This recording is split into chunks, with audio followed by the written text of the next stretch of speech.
gravando aqui. Vai editar depois, né? Se falar alguma besteira. Se for pra mim, bom, para quem não me conhece, né, meu nome é Tiago Azevedo. Eu faço parte da Igreja Evangélica Livre em Olinda. Atualmente estamos plantando uma igreja em Candeias, que é da área, né?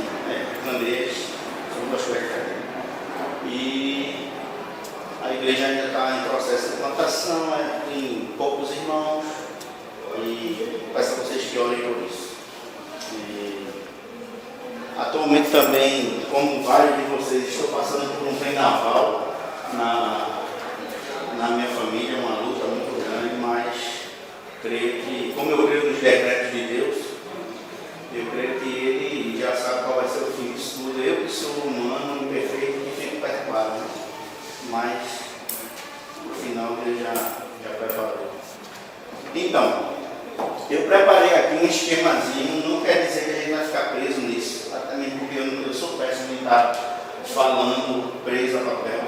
É só para vocês guardarem depois. A ideia, o encadeamento das ideias está toda aí. Até mesmo para depois vocês pesquisarem, se quisessem achar.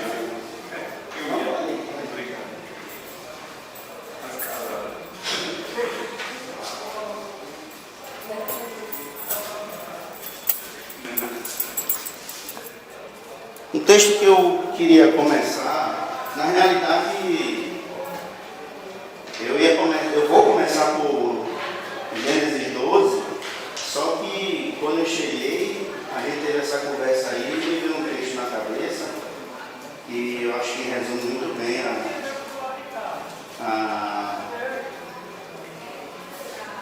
Mateus 11, do 25 ao 27. Eu acho muito interessante esse texto, porque como eu sou estudante de teologia, ou de filosofia, teologia também, né? Eu me formei em teologia pelo Seminário Teológico Pentecostal do Nordeste e convalidei meu curso pela Universidade Metodista. E hoje estou no 6º período de filosofia na Unicap, licenciatura e bacharelado. Faço os 2 cursos, um de tarde e um de manhã, é coisa de louco, desculpa a expressão. Então, esse texto aqui fala muito para mim, assim como João 14,6, né? Porque João 14,6 tem uma parte lá que Jesus vai dizer: eu sou o caminho, a verdade e a vida, ninguém vem ao Pai senão por mim. Então eu entendo que aquela verdade que os antigos tanto procuraram, Platão, Aristóteles investigou, é o Cristo encarnado. Eles nunca poderiam encontrar. E aí, por que eles não poderiam encontrar? Aí esse texto de Mateus responde a minha pergunta. Mateus 25 a 27. Diz assim, Mateus 11, 25 a 27. Por esse tempo, disse Jesus: graças te dou, ó Pai, Senhor, do céu e da terra, que ocultaste estas coisas aos sábios e entendidos e as revelastes aos pequeninos. Sim, ó Pai, pois assim foi o teu agrado. Todas as coisas me foram entregues por meu Pai. Ninguém conhece o Filho senão o Pai. E ninguém conhece o Pai senão o Filho. E aquele a quem o Filho o quis revelar. Então, por que Deus não se revelou de forma especial? E aqui todo mundo, quando eu falo revelar de forma especial, vocês conseguem contemplar o que eu estou querendo dizer. Porque existem os 2 tipos de revelação: especial, que é as Escrituras, e a geral, que enfim, a forma de revelação que está contida ali no Salmo 19, aquela revelação mais ampla, né? Da parte de Deus, da natureza, enfim. Então, por que Deus não decidiu se revelar de forma especial na época dos gregos? Na época do século V a.C., né? A efervescência do saber? Porque, com certeza, a revelação estaria sujeita à intelectualidade. E a revelação bíblica, ela não é sujeita à intelectualidade no sentido de que o homem pode dizer: não, foi eu que criei isso, veio da minha mente. É tudo fruto de Deus. É uma ação monérgica. Então, eu penso que, com certeza, Deus tem suas estratégias, e uma delas foi não se revelar de forma especial na época desses filósofos. O que não quer dizer que ele não tenha se revelado de forma geral. E nós vamos ver ao longo da história, como por exemplo a história de Epimenides, um sacerdote cretense que tinha uma noção de único Deus verdadeiro. Inclusive, Paulo cita ele em Atos 17, né? Naquela história do altar do Deus desconhecido. Enfim, mas só porque a gente chegou e a gente começou a conversar sobre essa questão da intelectualidade, do foco na razão, do antropocentrismo, e é justamente isso. E aí eu acho que o que eu ia falar do Schaeffer era isso, porque Schaeffer ele tem um livro chamado A Morte da Razão, que ele justamente tenta passar essa ideia, né, de que a razão é insuficiente para as coisas reveladas, no sentido de que o homem não pode criar tudo que tem na Bíblia. Foi alguém realmente que concedeu a ele por uma experiência sobrenatural, que é a chamada revelação. Se alguém quiser interromper, pode interromper, viu?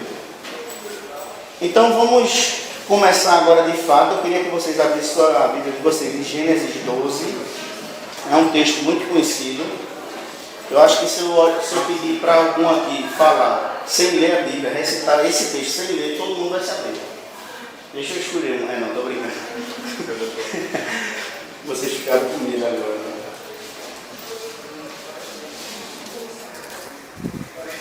Gênesis 12. Vamos ler do 1 ao 8. Aliás, do 1 ao 7.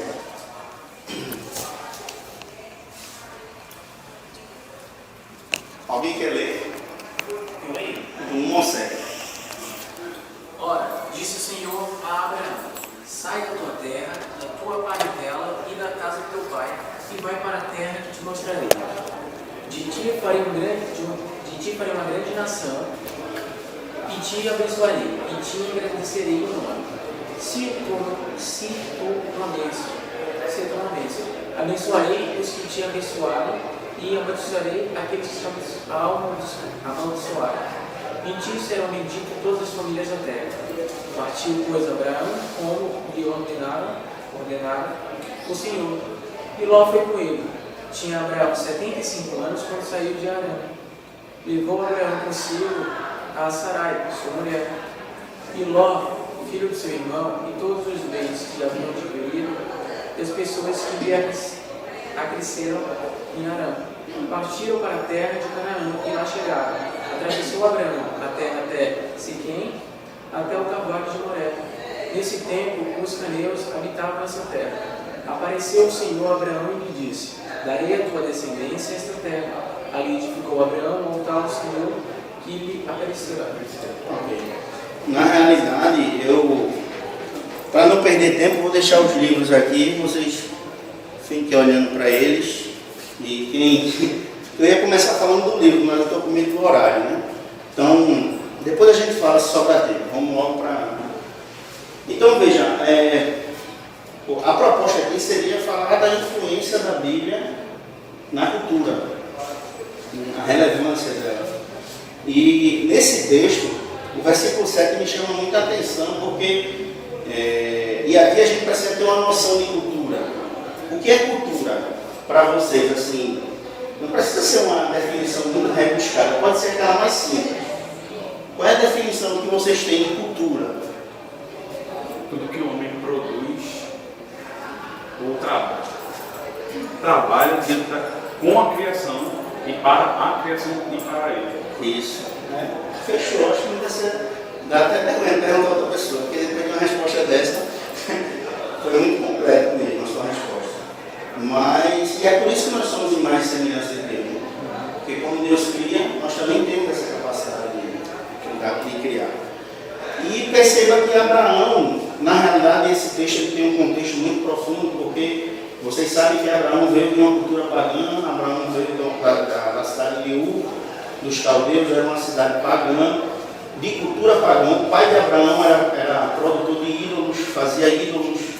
Então, quando Deus diz, olha, sai dessa terra e vai em direção a uma que eu vou te mostrar, é o começo de uma nova, como é que eu poderia dizer, etapa na vida tanto de Abraão como da história. E no verso 7, quando Abraão constrói um altar para adorar a Deus, eu diria que é a primeira manifestação de cultura depois que Deus dá essa ordem a Abraão. Né? A primeira manifestação de cultura, de produção cultural, a partir dessa nova fé. E é uma cultura não igual à antiga. É uma cultura que vai contra a cultura da qual ele saiu. A cultura, a produção desse altar é como se fosse a primeira manifestação de produção cultural em torno desse Deus. Produção cultural voltada para essa nova fé. E Abraão vai fazer isso em várias cidades que ele passa. Né? A gente não vai ler, mas em várias cidades que ele passa, ele constrói um altar. Ou seja, ele está produzindo cultura monoteísta, digamos assim. E tem um autor, o autor desse livro, o Fator Melquisedeque, não sei se vocês já leram, é um excelente livro. Ele trabalha muito a ideia da perspectiva do fator Abraão, o fator Melquisedeque e o fator Sodoma. O que isso quer dizer? Isso quer dizer, o fator Abraão ele coloca como se fosse a revelação especial. O fator Melquisedeque ele coloca como se fosse a revelação geral. E o fator Sodoma, tem aí no texto de vocês, eu até botei em letras, né? Isso aí é contra cultura CCCC. E é IP, não é EP, viu? É IP. Aí, CCC, IP. Contra a cultura cristã, influência pagã. O que isso quer dizer? Que na cultura há um elemento revelacional, que aqui seria representado por Abraão. Há um elemento revelacional também, mas geral, não no sentido especial, que seria Melquisedeque. Vocês estão lembrados da passagem que Abraão se encontra com Melquisedeque, o sacerdote, fora de Israel. E Abraão não questiona ele, Abraão não diz, olha, quem é você? O Deus teve um encontro comigo, ele me deu uma ordenança. Ele não questiona Melquisedeque, pelo contrário, o que é que ele faz com Melquisedeque? Entrega dízimo a Melquisedeque. Então, o autor pega essa ideia e ele diz, há na cultura um fator Abraão, que é a revelação especial, e ele vai percorrendo, produzindo cultura, produzindo criação monoteísta. Há na cultura um fator Melquisedeque, que é a revelação geral de Deus, e há na cultura esse elemento que é contra a cultura cristã, que é de influência pagã. Então há esses três elementos em toda a cultura. Em toda a cultura esses três elementos. E como meu querido aqui, o Valber leu, ele disse que Abraão passou por o cavalo de Moré e lá estava quem? Os cananeus. Quer dizer, uma cultura pagã. Uma cultura que era contra a nova cultura de Abraão.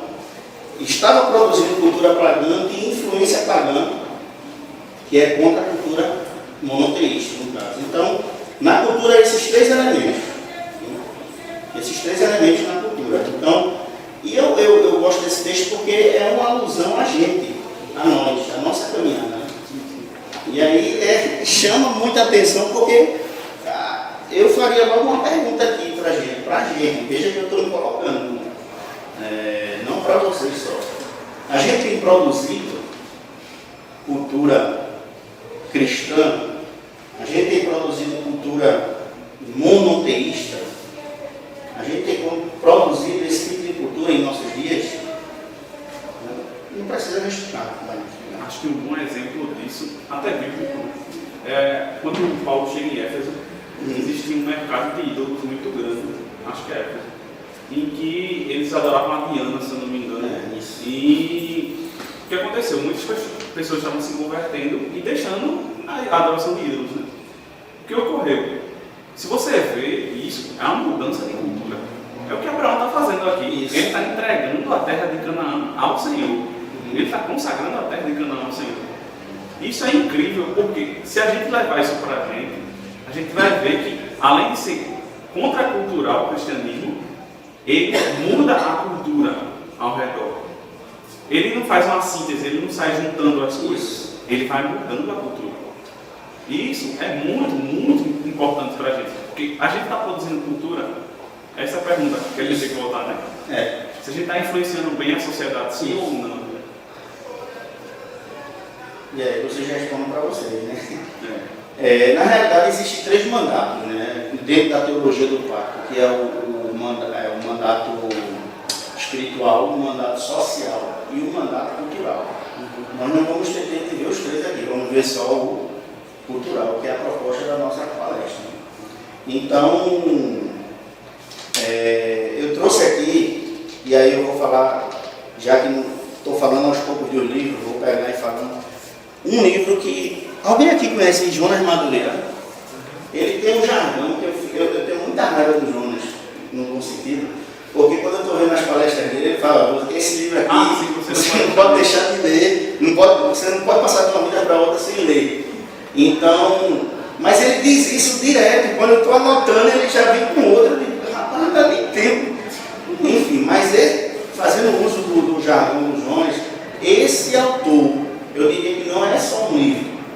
Depois da Bíblia, em dias atuais, esse autor, nenhum cristão pode passar nessa vida sem ler. Chama-se Vishal Mangalwadi. Ele é indiano, filósofo, cientista político e uma mente oriental que pensa como um ocidente, que pensa como um ocidental. E é muito importante para quem é cristão ler esse livro. Ele tem esse livro, o livro que fez seu mundo, como a Bíblia criou a alma da civilização ocidental. Também ele tem esse aqui que eu fiz questão de trazer, Verdade e Transformação, um manifesto para curar as nações. Esse livro, o título dele é original, você que é bom em inglês, Truth is Social Reform. Verdade e transformação social. E aí traduziram com esse título novo. Mas é um excelente autor que vai trabalhar essa questão da cosmovisão, da influência da Bíblia na cultura. Ele ainda tem outro livro que é The World of Gurus. Ele não está traduzido. The World of Gurus, o mundo dos gurus. Ele não está traduzido, ele é em inglês esse. Mas escrevo, logo vai traduzir. Se não traduzir, eu vou mandar para você fazer o serviço. Então, eu queria que a gente lesse aqui essas 2 citações do livro dele que eu extraí, né? Ele diz assim: as escrituras sagradas podem se afirmar quem compôs a alma da civilização ocidental. Esta frase é do filósofo e cientista político, conhecido como o maior intelectual cristão nos últimos tempos na Índia, Vishal Mangalwadi. Eis duas citações, eu vou ler aí de concordância, de sua obra. Então eu vou ler a primeira, alguém lê a segunda, ok? A primeira. Minha investigação sobre se Deus abençoou a Índia de fato por intermédio da Bíblia me conduziu a descobertas incríveis. Poxa. Só falando abaixo. Mas aonde eu estou dando aula, o povo faz isso, é sério. Aonde eu estiver dando aula, no estágio, na universidade, o professor vem e fala mais baixo. Então, minha investigação sobre se Deus abençoou a Índia de fato por intermédio da Bíblia me conduziu a descobertas incríveis. A universidade em que estudava, a municipalidade e democracia na qual vivia, o Fórum de Justiça atrás casa e o sistema legal que este representava, o hindi moderno que eu falava como minha língua paterna, o jornal secular para o qual comecei a escrever, o quartel militar à esquerda da rua onde eu morava, o jardim botânico na zona leste da cidade, a biblioteca pública do jardim, perto do jardim, as ferrovias que faziam cruzamento na minha cidade, o sistema médico do qual dependia, o Instituto Agrícola perto da cidade. Tudo isso sofrer a minha cidade porque algumas pessoas levaram a Bíblia a sério. Sempre ouvi falar que a renascença indiana do século XIX teve início com Raja Ram Mohan Roy, que é um grande reformador político lá dele, né? Fiquei surpreso que de fato esse movimento teve início com a chegada da Bíblia. Aprendemos que a liberdade da Índia foi resultado da luta de Mahatma Gandhi. Foi surpresa descobrir que, na verdade, a liberdade da Índia foi um fruto da Bíblia. Antes da Bíblia, nosso povo não tinha as noções modernas de nação ou liberdade. Os generais hindus sustentavam o domínio mogul na Índia. Então, o que é que acontece? Lembremos aqui que a Índia é um país de cultura opressa, né? Um país de cultura determinista, fatalista. O que isso quer dizer? Que se você é pobre, você vai morrer pobre. Você não tem como mudar a cultura. E na realidade, a Índia sofreu muitas transformações com 3 homens de Deus, que a gente vai falar deles aqui, chamado Trio de Serampore, composto por William Carey, William Ward e Joshua Marshman. Nós vamos falar dele aqui para a gente entender o que houve na Índia, porque senão a gente vai atropelar aqui algumas coisas. Agora, o que eu acho interessante é um indiano oriental falando isso. Ele tem um indiano oriental, foi ótimo, né? Tem que ser oriental. Mas um oriental falando isso. Se um oriental tem essa consciência do Oriente, imagina o Ocidente. Meu Deus, eu não vou ouvir mais aqui. O Ocidente é composto pelo tripé, né? Pela cultura romana, grega e pesada judaica. Quer falar? É porque falasse de uma coisa da Índia, e um bom livro que fala sobre isso é justamente A Pobreza das Nações, da Vida Nova. Ele fala que justamente a Índia, foi até um ministro da Índia, ele agradeceu o fato de eles terem sido colonizados pela Inglaterra. Porque a gente mete o pau na colonização e tudo mais, mas ele reconhece que foi algo bom. Porque justamente ocorria isso. É uma cultura muito determinista, mas quando os ingleses chegaram, eles tiveram a noção de liberdade. E não foi Gandhi que introduziu isso na sociedade. Foi os ingleses. Justamente, os ingleses colonizaram sob a ótica cristã. Exatamente, reformado. Então, tem outra citação aí que eu queria que alguém lesse para a gente caminhar. Você. A Bíblia é uma narração e uma interpretação bastante seletiva da história judaica. Ela alega ser a explicação de Deus da razão de toda a nação ter sido destruída e de quando, por que e como ela seria reconstruída. Ainda que tenha estudado ciência política junto com filosofia, nenhum dos meus professores nos disse por que esses livros chatos da Bíblia eram a fonte da democracia moderna, inclusive na Índia. Eles pensavam que nossa democracia viera de Atenas. Prosseguir com minha peregrinação de ler aqueles livros chatos me ajudou a entender uma diferença básica entre literatura e revelação.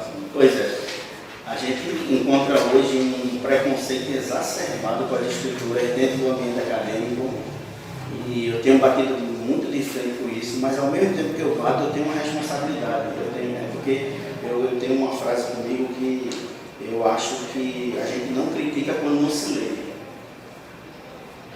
Então, para eu criticar Friedrich Nietzsche, eu tenho que ler Nietzsche. Para eu criticar Karl Marx, eu tenho que ler Marx. E eu tenho me encontrado com muitas pessoas que criticam muito Marx, inclusive até conversei muito com o Tiago, e Karl Marx é para ser criticado mesmo. Tem nada ali que presta. Pouquíssima coisa ali que presta. Agora a gente tem que entender o tempo dele. Se Karl Marx, eu até brinco, se Karl Marx chegasse hoje aqui e visse os direitos trabalhistas que ganhamos, né, os benefícios que temos, ele ia dizer, rapaz, mudou muito. Temos que entender o filósofo no tempo dele. Temos que criticá-lo e agora a gente tem que saber o que é identificar, por exemplo, o marxismo clássico, marxismo que não é clássico, marxismo cultural, que não tem nada a ver com o Marx clássico. Enfim, a gente não tem tempo agora para falar disso. Mas o eu estou querendo dizer? Para se criticar tem que ler. E eu vejo muita gente criticar a Bíblia sem nunca ter lido um versículo da Bíblia. E eu gosto de ir para palestras de ateus, de pessoas que falam mal, porque eu pergunto mesmo, onde é que está isso na Bíblia? Qual é a referência? Livro, capítulo e versículo. E aí não diz. E aí eu digo, o senhor não é apto a falar isso. E aí é bom quando a gente critica Marx, por exemplo, que alguém diz, onde é que está isso? Eu digo, está lá no Manifesto Comunista, página tal. Então, é diferente. Então, nós temos que ler para poder criticar. E essa ideia de que na Índia, que ele faz a distinção de literatura e revelação, a revelação não é ensinada nas universidades. O que é ensinado é literatura. Mas a literatura vem de lá. Vem da revelação. É influenciada pela revelação. Então, é desonesto, né? Você vê tanta gente deixando a Bíblia de lado e citando tanta literatura, até dentro de igreja. A Bíblia tem perdido o foco, você vai ver certos sermões, é só uma reprodução de Dante Alighieri, de outros literatos, enfim. Eu achei muito interessante essa posição dele, porque se ele fosse seguir a influência dos professores, ele não ia chegar em lugar nenhum, né? Mas e a gente também tem que, já que a gente está nesse ambiente, a gente tem que lutar contra essa cultura, porque o que o professor fala é verdade. O professor deve ser respeitado, lógico, agora nem tudo que o professor fala é verdade. O que tem de gente dentro da universidade, papagaio de pirata, não está no gibi. Está no gibi. Certo? Então, vamos entender a diferença entre literatura e Bíblia. Não estou dizendo aqui para a gente deixar de ler literatura, não, pelo contrário. Mas a revelação, ela tem a prioridade. Porque é dela que vem tudo. O indiano está dizendo isso, não sou eu. No Ocidente é que vem mesmo. Imagina, se na Índia o cara consegue chegar a essa conclusão, no Ocidente é que realmente a alma da gente foi construída pela Bíblia. E é interessante, né, que é tão desmerecido, né? Porque realmente é a tua crítica. Porque eu vejo minha irmã, ela está no curso de Direito, e ela passa justamente por essa, de fato, a opressão. Porque quando ela vai opinar algo contrário, e se for baseado na escritura, ou estiver claramente baseado, o pessoal critica, diz, não, você não deve trazer religião para cá. Porque é no âmbito do direito, no Estado laico, não sei o quê, você não pode. Mas isso não é oprimir a liberdade de expressão de outra pessoa, ela não está infringindo a liberdade de outra. Ou seja, ela tem direito de falar a opinião dela. E o Estado laico é justamente o contrário, é proteger a liberdade religiosa. Tem gente que fala isso, não sabe nem qual é a palavra, né? É como preconceito, é como homofobia. Você é homofóbico, né? Então, o que tem de cristofóbico também por aí, vamos trabalhar a ideia também, né? Eu estou sofrendo cristofobia. Mas uma das minhas teses no ambiente acadêmico, eu pretendo propagar, que é muito difícil, todo orientador que pega minha tese de rapaz vai mexer em besteiras. É justamente mostrar que tirar do Ocidente essa predominância de dizer que o Ocidente é pai da filosofia. Os gregos criaram a filosofia. Não, é o inverso. Foi o Oriente. Foi o Oriente. Porque existe muita filosofia. Por exemplo, você chega num curso de filosofia em qualquer universidade. Qual é a cadeira que se paga de filosofia oriental? Nenhuma. Pelo menos na Unicap não paga nenhuma. E a filosofia oriental é muito ampla. Nós temos filósofos judeus, nós temos relatos históricos de uma invasão íxia, isso 1200 a.C., a Grécia, de orientais que invadiram a Grécia e incutiram ali uma cultura monoteísta. Nós temos um relato de Akhenaton no Egito Antigo. Ele era um devoto de um deus monoteísta. Tudo só um Deus. Isso tem influência direta das Escrituras. Você pega a mitologia grega, você vai encontrar pelo menos 3 relatos de um dilúvio. Gilgamesh, no Oriente, Deucalion na Grécia, Iseu disse, prepare um barco que eu vou mandar chuva. E tem um relato divino das Escrituras. E aí eu vejo muitos historiadores dizer que é a Bíblia que copiou eles. Sim, Onde para mim está mais do que provado, eu só posso provar isso no papel. Que é o contrário, eles copiaram a Bíblia. Foi a Bíblia que copiou eles. Então, seguindo aqui, eu coloquei aqui, influência da Bíblia na cultura ao longo da história. E aí eu coloquei a palavra arte, mas a palavra arte como englobando todas essas ciências aí, para quem entenda que sim, que... Arte é muito mais do que um... E aí eu já indico esse livrinho aqui, A Arte e a Bíblia, Francis Schaeffer, excelente. Todo mundo tem que ter esse livro. E esse de Hans Huckmacher, A Arte não precisa de justificativa. Huckmacher ou Huckmacher? Huckmacher, me perdoe. Então, são livros que precisamos ter na nossa biblioteca. Então eu coloquei aqui, primeiro a arte, né? A arte naquele sentido de pintura, a arte elevada, que o ambiente cristão dominou isso. Por exemplo, esses nomes aí que eu coloquei são nomes de pinturas, de afrescos que foram feitos, né? Por exemplo, Rembrandt, por outros pintores que agora eu esqueci o nome, mas eu tenho aqui que eu anotei o nome, deixa eu ver, tá aqui. Paul Robert, ele expôs uma galeria na Suíça, no Museu da Suíça. E toda a galeria dele retrata a vinda de Cristo. Eu nunca estive lá, mas o Sheik esteve e me contou aqui. Então, quer dizer, a Bíblia permeou a arte por muito tempo, as culturas. Né? E está aqui o nome de algumas: Abraão e a visita dos anjos, o sacrifício de Isaac, Abraão partindo para Canaã, a Santa Ceia. A Santa Ceia é o quadro que foi mais pintado na história da arte. Se não foi um, é um dos. E na política, aí a gente agora vai ter que, não tem como não nos revertermos à reforma protestante. Né? Porque é a partir da reforma protestante que podemos dizer que se dá início à era científica. Porque não havia ciência fora da igreja. Não havia ciência fora dos padrões da igreja católica. Fora do que Aristóteles falou. Fora do que Tomás de Aquino falou. Agostinho até não é nem tão considerado muito pelos católicos como Tomás de Aquino. Tomás de Aquino é muito mais considerado como doutor da igreja do que Agostinho. Então, discordar de Aristóteles seria discordar da igreja. Vocês devem saber aqui da teoria do heliocentrismo e do geocentrismo.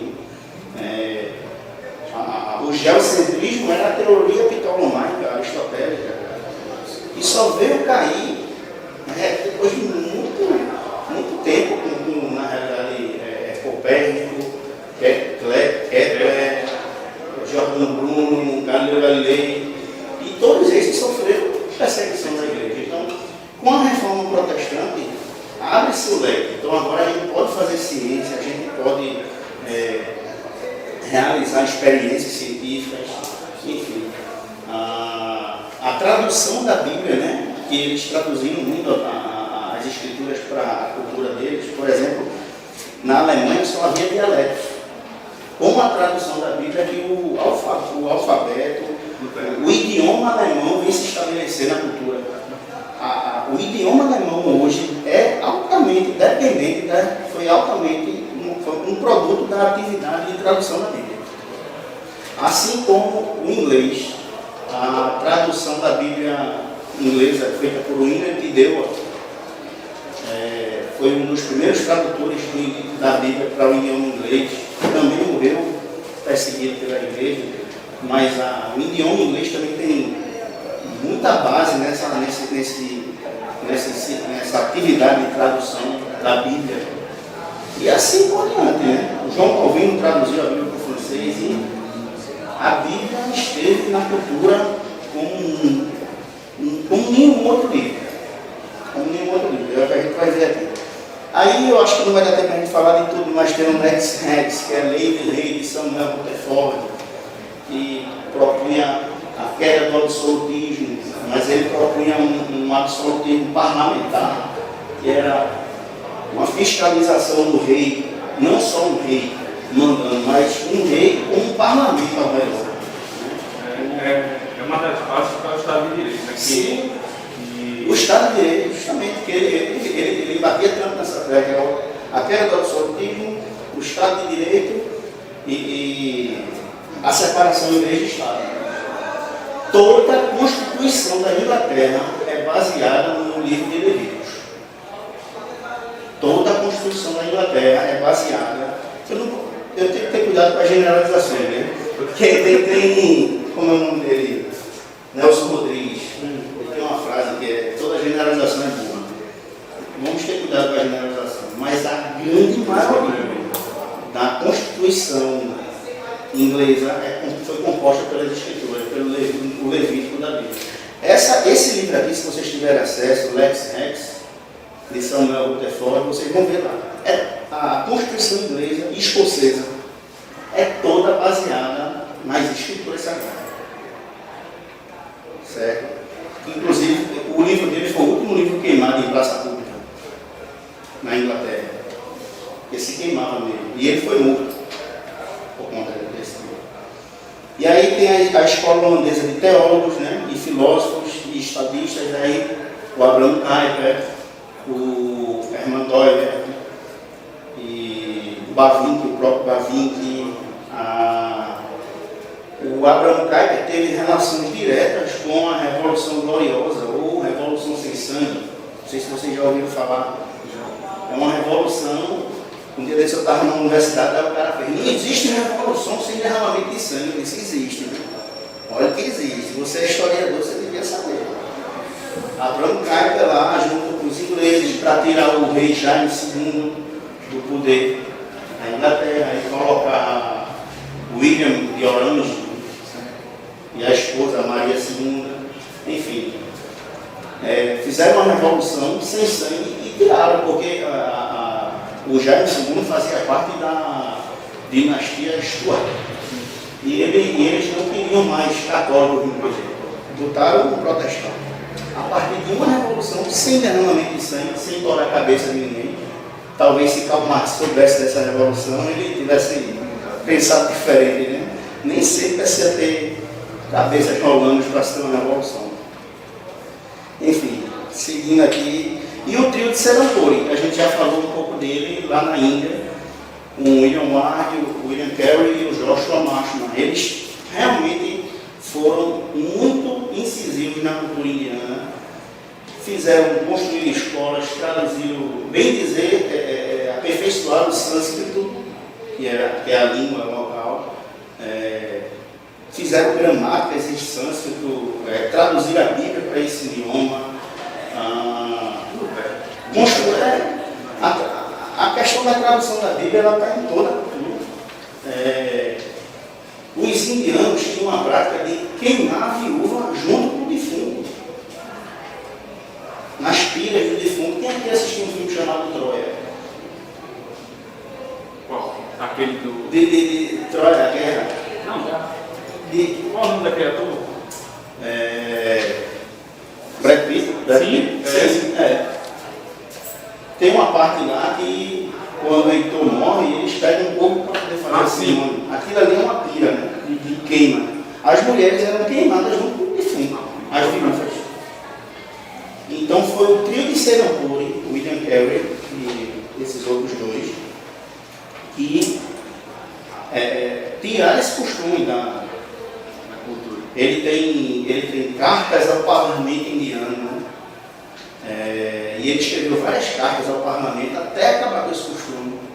E aí é quando entra a diferença de literatura e revelação, porque na Índia o Ron esse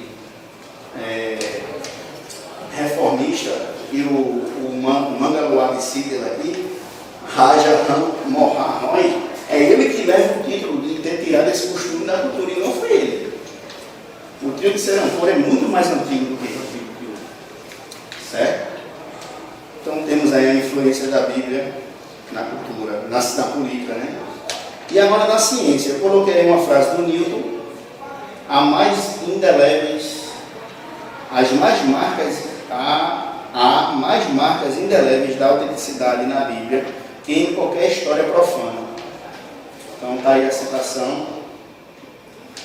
O Newton foi um cientista, né, que descobriu a tão famosa lei da gravidade, e ele disse que era impossível calcular o universo. O grande livro do universo tem a alma composta por números, é só traduzir. Então era impossível fazer ciência na antiguidade, era impossível fazer ciência na Idade Média, e até aqui esse período, no comecinho aqui da Renascença, você tem a noção de um fundamento, você tem a noção de um princípio. Por exemplo, se você vier lá dos antigos, pega o sistema platônico, ele tem um fundamento. Pega o sistema aristotélico, ele tem um princípio. Pegue os materialistas, pegue Demócrito, tem um princípio. Qual é o princípio de Demócrito? Do átomo.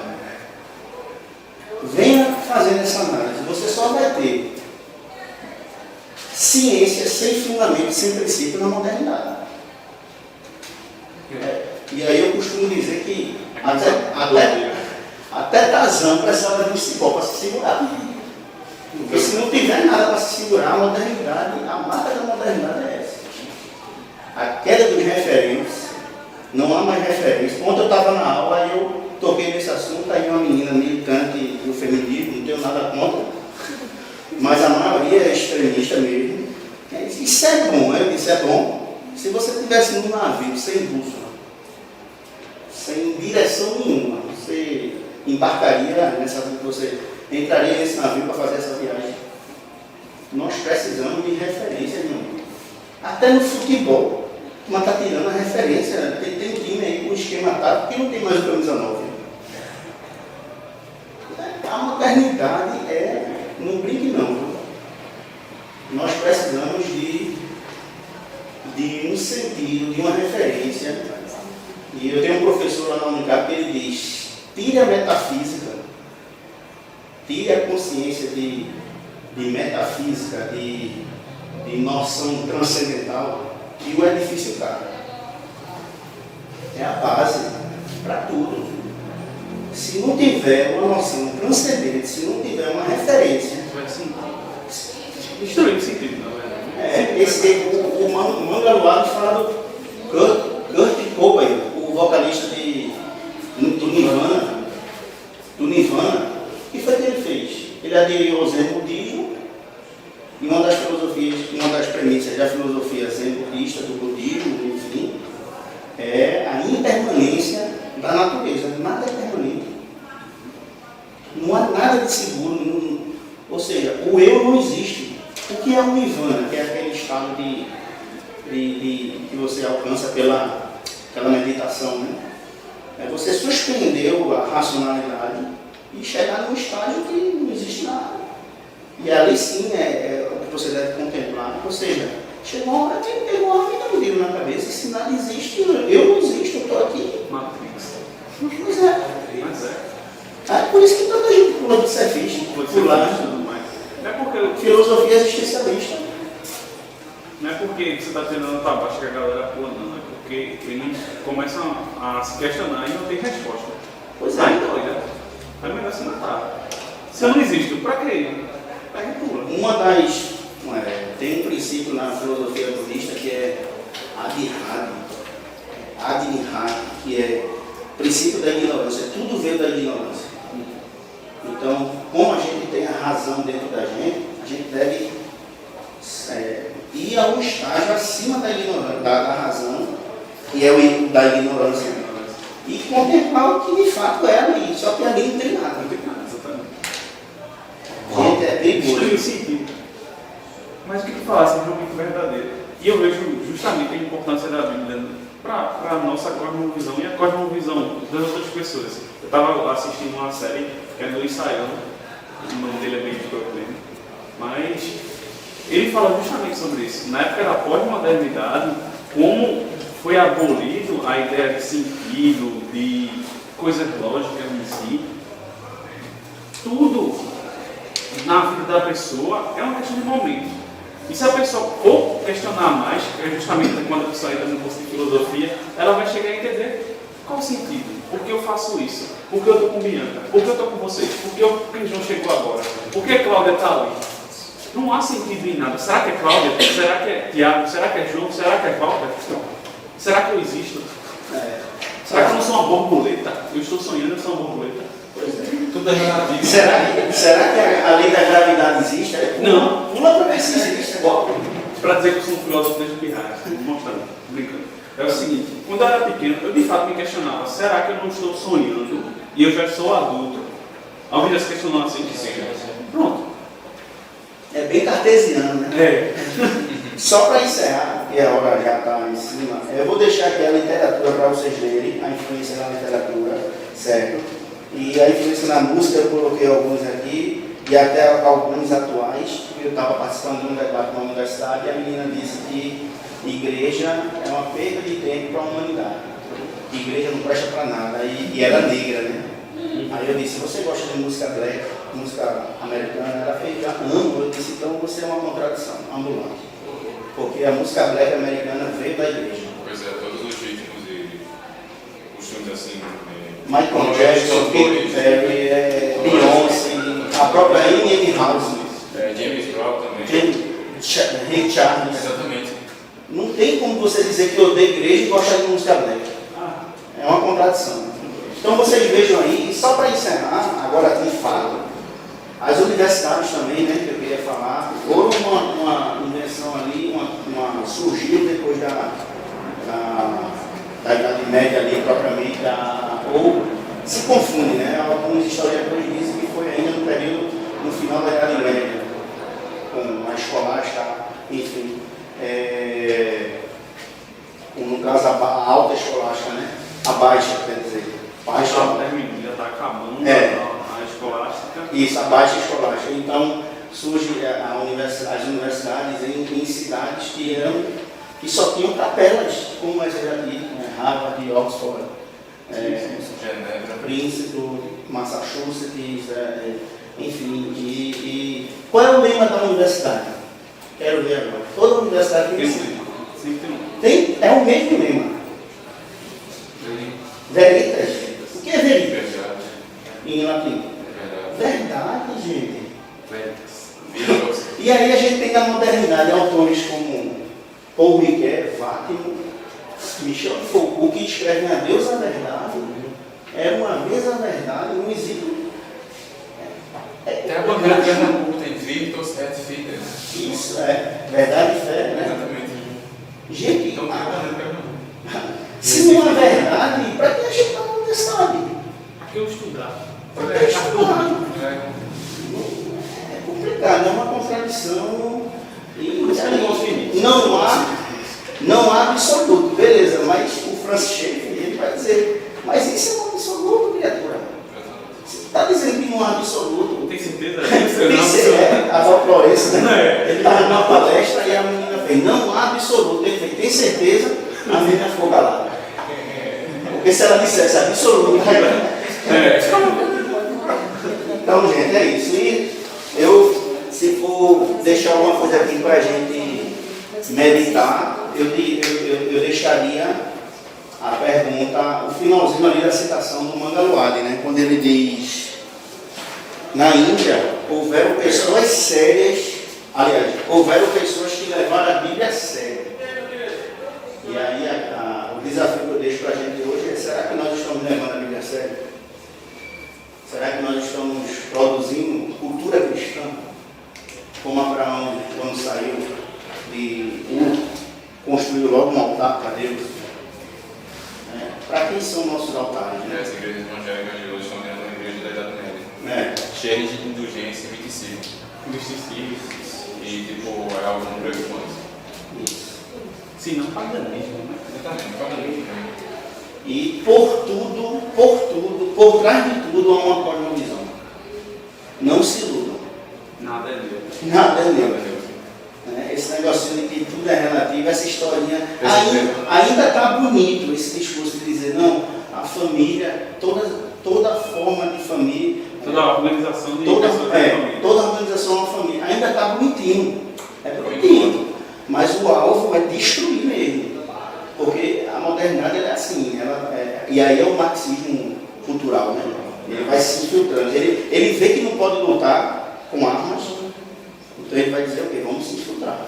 Vamos destruir as bases para derrubar o edifício. Então cuidado, porque o discurso ainda é bonito, mas quando eles conseguirem fazer com que esse conceito novo prevaleça, aí eles vão subir mais um pouco e vão dizer, tem que destruir, família não presta para nada. Um bom filme para isso é Doador de Memórias, né? Porque no filme eles não têm quase noção de família, de amor. E quando alguém fala, por exemplo, tem uma passagem no filme que ele diz o seguinte, ele está com a família dele e diz eu amo tal pessoa. Aí a mãe chega para ele e diz, precisam de linguagem. Ou seja, para eles não há ideia de amor, e sim ideia de gostar. Aí você pensa, não, isso é irreal. Mentira, vai para a Coreia do Norte. Minha irmã, ela quer fazer ciências políticas e ela soube que lá a palavra amor não é dirigida ao próximo, é dirigida somente ao outro. Somente ao outro. Ou seja, você não diz para a sua esposa que eu lhe amo. Você diz eu gosto de você. É feito o tetragrama na Judéia, né? Que é só usado para Deus, né? O escriba, quando ia escrever o nome de Deus, ele tinha que ser uma caneta diferente, tinha que ser uma roupa diferente, tinha que ser tudo diferente, só para escrever o tetragrama, as 4 letras principais do nome de Deus. Enfim, foi isso que eu tentei trazer para vocês, o tempo é curto, eu espero que tenha. Agora, se der para a gente tirar uma foto, eu ia gostar muito. Porque eu já ia dizer, então nós vem aqui e tira a foto. Tiago tira a foto. É porque eu sou gordinho, essa coisa.